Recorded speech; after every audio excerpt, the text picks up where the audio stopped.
Hello there. My name is Monica Burns, and welcome to Technology Essentials in Education. Today's episode is all about organizing school-wide projects, and I chat with Kim Marie Kefalas, a New Jersey technology teacher, and we go into this topic from her perspective, working with students and teachers across grade levels. So she chats about her work specifically with elementary students and educators, and we talk about how this may work in a variety of environments. So if you are curious about what the right tools and strategies are for organizing school-wide projects and projects that might take place in a single classroom, well, this episode is for you. Let's get into the conversation. This episode is brought to you by Jotform. Jotform provides an all-in-one solution to streamline administrative tasks, enhance community engagement, and foster innovation. Using their no-code drag-and-drop forms and workflows, your teams can securely collect and store data, automate tasks, and collaborate on team resources. Educational institutions are also eligible for a 30% discount on Jotform Enterprise. Head to their website to learn more. Jotform.com/enterprise/education. Welcome to the podcast. I am so excited to chat with you today about projects and organizing school-wide projects with collaborative platforms. But before we get into all of that, can you share with listeners a little bit about your role in education? What does your day-to-day look like? So my day-to-day is very interesting. So first of all, thank you so much for having me. It's an absolute pleasure. So my day-to-day is very different. I work at two schools. I have a little more than 500 students. I work on a 6-day rotation. So I'm 3 days at one school, 3 days at another school. So I have about 40 teachers. I'm responsible for kindergarten through 5th grade. So I do have a large amount of things on my plate, but I also get to see a lot of different perspectives: student perspective, teacher perspective, admin perspective, and parent perspective. Yeah, and that's one of the reasons why I'm excited to talk about this topic today, because when we think about all the things that might happen over the course of a school year, throughout a school, throughout a district, right, throughout lots of different classrooms, you get to see what takes place with students, with teachers, how families respond to different types of activities. And today we're talking about school-wide projects. What type of school-wide projects are you organizing this year? So I love school-wide projects, first of all, because I feel like it really brings like an equity to the school, and it really brings that cohesiveness that we're kind of all in this. We're not just in our little silos in our classrooms, which is what sometimes teachers feel like. So one of the things that I've started at my one school is an elementary podcast. And this was my dream last year. I said, I think I'm going to try this. And I had a principal that was willing to purchase some of the equipment. So we have an elementary podcast. And we do a lot of segments on the podcast that bring in school-wide projects. So one of the things that we did was mystery teacher. So I used an iPad and I used GarageBand and disguised the teacher's voice, asking them questions. Mm-hmm. So even the kids on the podcast did not know who the mystery teacher was. Only I did. Mm-hmm. So they would listen to it. They would have banter back and forth about who they think it is, talk about the clues, and then mm-hmm. the rest of the school all got to vote on who they thought it was. And it was nice because the kids would listen to each other and then, well, it can't be that person because they're not on this floor. Or yeah. So it's really nice. So we had a contest, and then we picked a winner. So they got like a little stylus or something. Mm-hmm. And so they got a prize. So that was really fun. That was a really, really great opportunity for student voice, the kids to hear each other and be able to communicate and talk in the hallways. Like, it was so nice to hear them switching classes going, who do you think it is? Who do you think?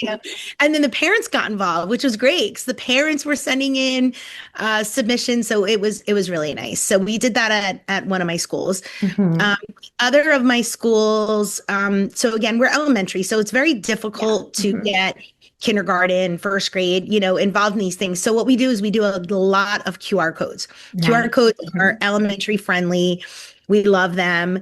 So any kind of project that we're doing, whether it's for a special occasion or a celebratory month, Black History Month or, end of the year, whatever it may be, we do like door decorating contests. The kids all Hmm. get involved.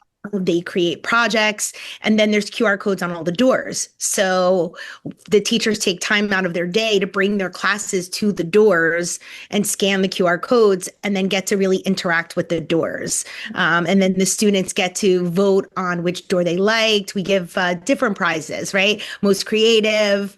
They came up with all their own. They came up with something like prettiest. Yeah. Whatever they wanted to do, but it's really nice. And then any visitor, so parents, parent teacher conference, end of the year, any visitor can scan those QR codes and get a little glimpse as to what happens in our school, which is nice because you don't see that on a day to day.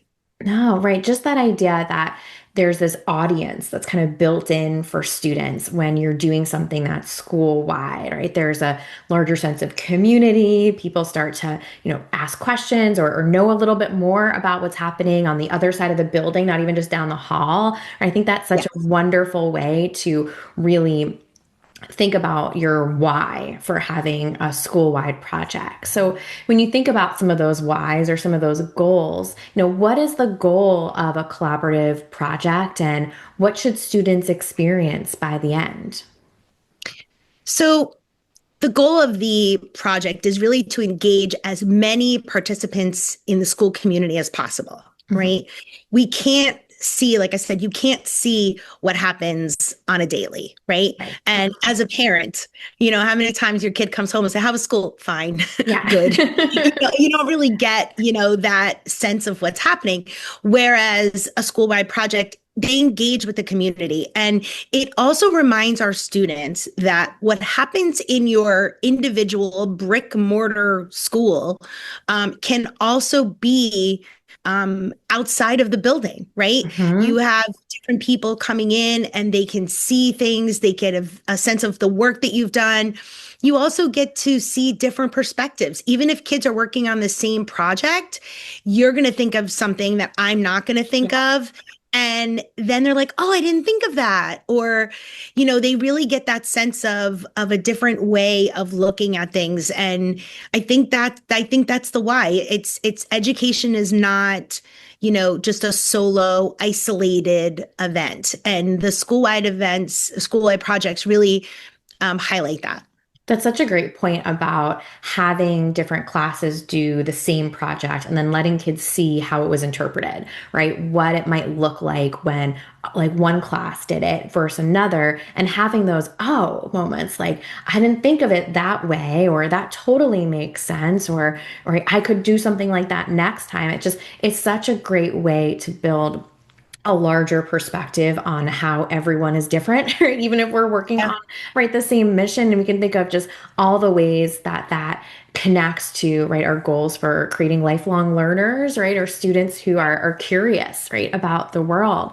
So, Even when our older yeah. students, when they go to the kindergarten, you get fifth graders going down to the kindergarten, they think, "Oh, they can't do it. They can't do this to that." Mhm. And they're surprised by the perspectives that a kindergartner has. Right. So it's not even, different, people and adults and kids. It's all the way through. And that's what we really enjoy. Yeah, right. Not just the content, right? But even just, right, an older student, right, an upper elementary student being able to experience what a first grader might contribute to a conversation is really special. So Yes. when we think about collaboration in a classroom and we think about the different tools that maybe you and I use as adults, as professionals, when we're, collaborating in spaces with colleagues, how do you use collaborative tools with students, particularly, at your level? So the biggest thing that I find is that you have to spend time understanding the tool, right? So we give students a very clear definitive parameter of this is the tool, this is how we are going to use it. And kids are by natural curious. Right. Yeah. They want to learn. They are not afraid to press any buttons. We as adults don't want to press anything because we're so afraid, right? Yeah. Kids are not afraid. They will push, push, push, but that's how they learn. The most important thing is getting them comfortable with the tool before the project even happens, right? So it's giving them that opportunity to learn the tool. And then as you're doing that, you're observing which students are really kind of taking ownership of this. And then we make like little name badges and we call them like expert students, right? Keynote expert or seesaw expert or whatever tool you might be using, right? We give them this little expert badge and they get to help the other kids really become familiar with the tool. It also helps the other kids because now you know what's going to happen. They all want an expert badge, right? Yeah. So now they're like, okay, well, let me learn this and use this for the function that I'm using it for, right? And so that to me is the most important thing is setting the parameters. This is what we're using this tool for. This is how many times I want you to do, X, Y, Z. I want you to respond to Monica at least one time, or I want you to, write at least 2 sentences. Whatever the parameters are that you're of the project, those have to be set out for the students so that they know exactly what is expected of them.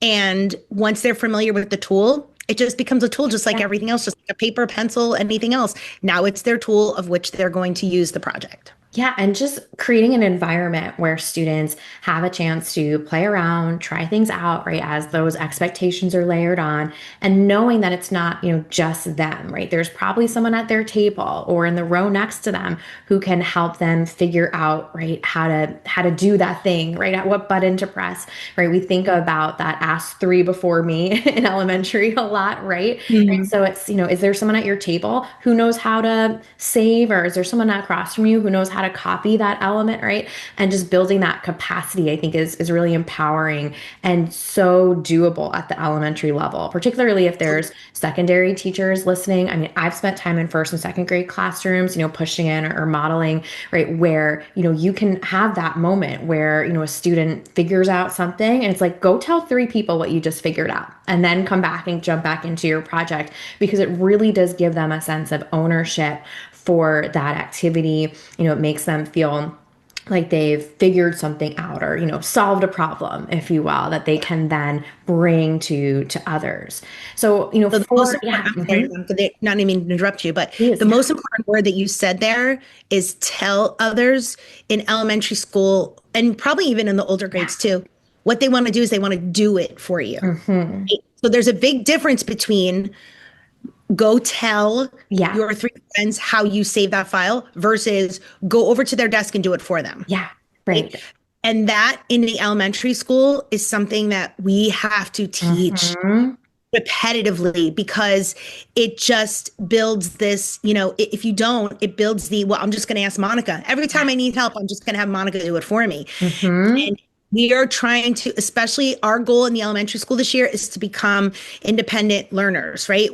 This whole idea of handing it to you, especially little kids, they're so used to doing that, right? Here, type it for me, do this for me, right? And so we have to teach the students tell 3. So that was a really important word that you said. That is a big part of how we teach these tools. A quick note from the presenter of today's episode, Jotform. Jotform lets you build a form in minutes.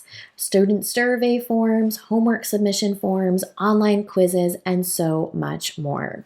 You can start from scratch, or if you want to get a head start, check out their collection of free form templates designed with teachers, schools, and districts in mind. Learn more about Jotform and how educational institutions can get 30% discount on Jotform Enterprise. Head to their website to learn more. Jotform.com/enterprise/education. Yeah, I mean, huge, right? And, I'm thinking back now to when I was a 5th grade classroom teacher, students had iPads, and it was always, right, like explain how to do this without touching their iPad because it's such a different type of skill, right? You could lean over and just go bop bop bop on the screen of your neighbor at your table and then it's done and you still know what to do, but they don't know how you got there, right? It's really hard sometimes to explain something without, just instinctively going to touch someone else's screen. I'm so glad that that you mentioned that too. So when we think about collaboration, do you have any favorite tools that foster collaboration in the classroom? So again, elementary is a little bit of a different breed. Yeah. So it has to be easy. It has to be, something that the kids can do successfully. So we've used a bunch of different things. One of the things that we use is Canva. Hmm. We love the collaborative whiteboard feature on there. So the students can just put up stickies of all their different ideas, especially when we're doing a classroom project and Hmm. everyone wants to get their word out there. The kids all raise their hand and you can't get to everybody. Right. Yeah. You certainly can on a collaborative whiteboard. Hmm. So, we've used Canva a lot. One of the other ones that we use a lot is Book Creator. So we Hmm. love Book Creator because there is this wonderful element of collaboration already in it.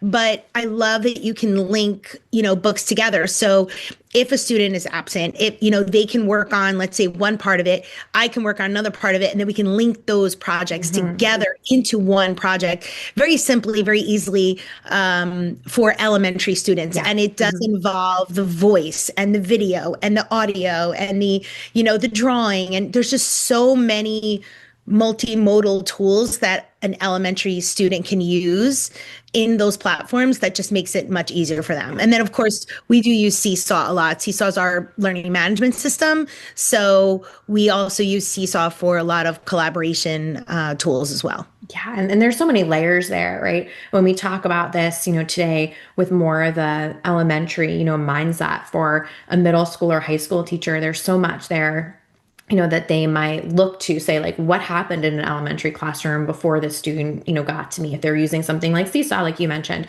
right? Do they have practice commenting already? Like, or do they have, practice navigating a shared digital space, right? And then we're building upon those skills, right? As we're moving through, from a elementary to a middle to a high school environment. But, of course, these things sound great for someone who maybe, hasn't done them before. What are some things that they should anticipate? What are some things that make collaboration between students a bit challenging at times?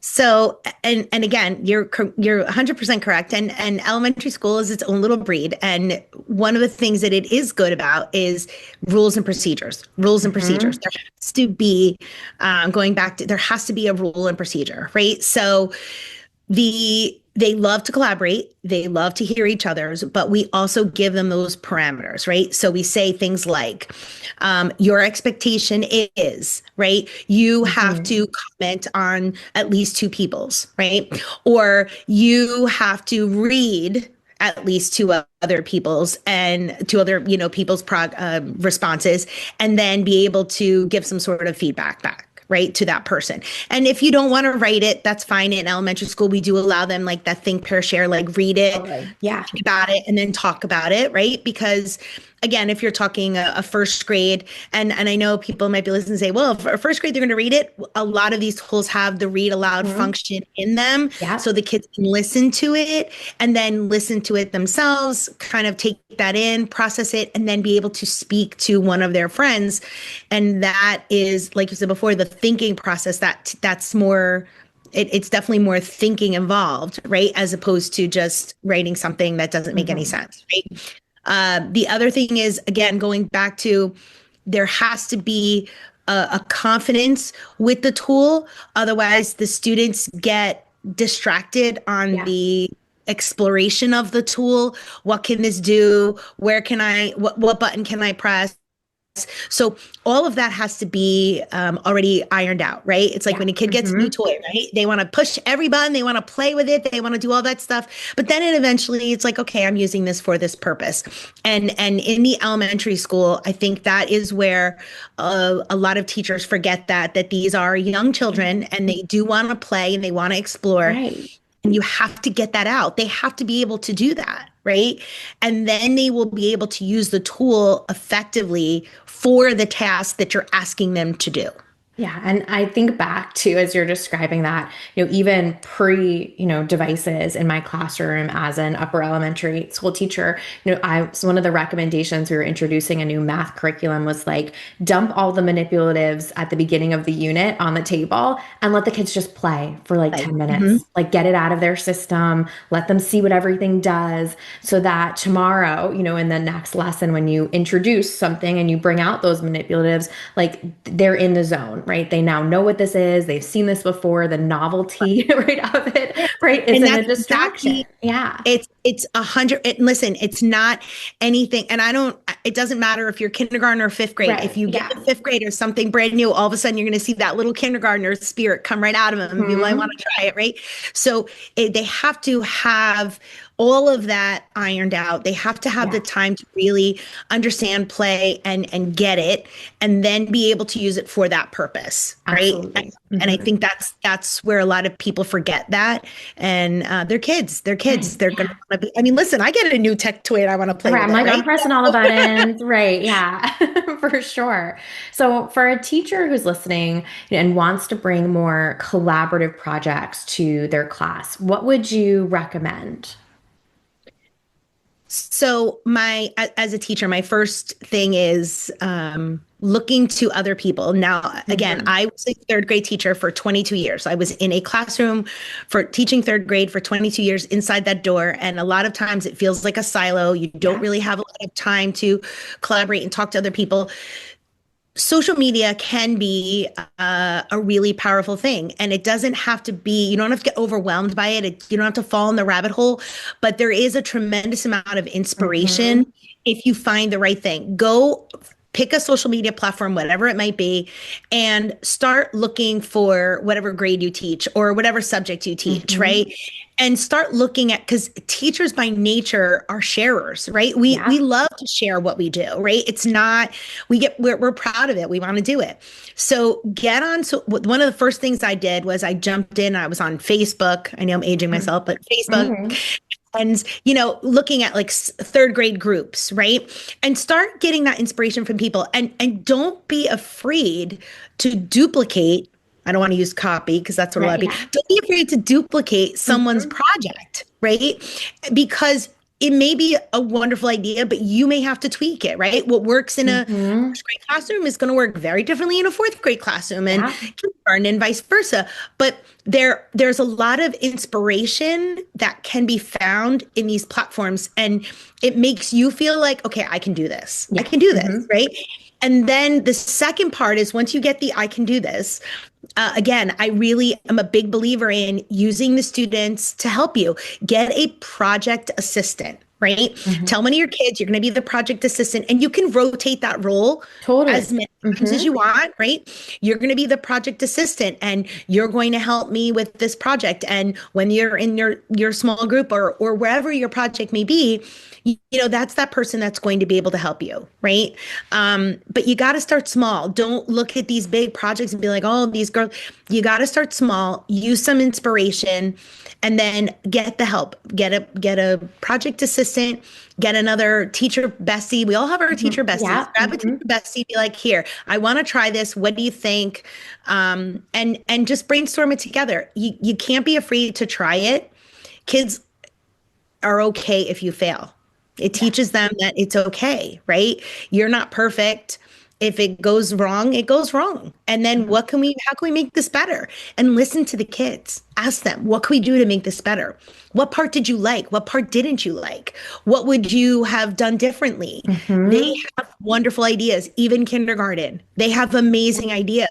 Just ask them. Right. And they're happy to give you feedback in many instances too. Oh, yes. Right. Honestly. Right. Very honest. Which is always a helpful, right, to kind of hear their perspective of, what it felt like, right, to be part of that project, and then use that maybe not for the whole next school year, but even to inform like what you do in the next unit of study, right? So plenty of good info there. So Kim, this has been so informative, really actionable for listeners, lots of great strategies and tips. And of course, we're going to link out to where people can connect with you. But for anyone who's like on the move, making a mental bookmark, doesn't have the links right in front of them, can you Mhm. tell us where can people connect with you? Where can they learn more about your work?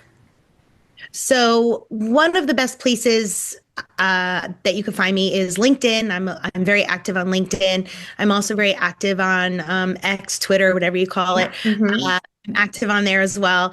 I am always very busy. As I said, I have 500 students, so I'm not an everyday poster, but I am certainly, I do post when I see things.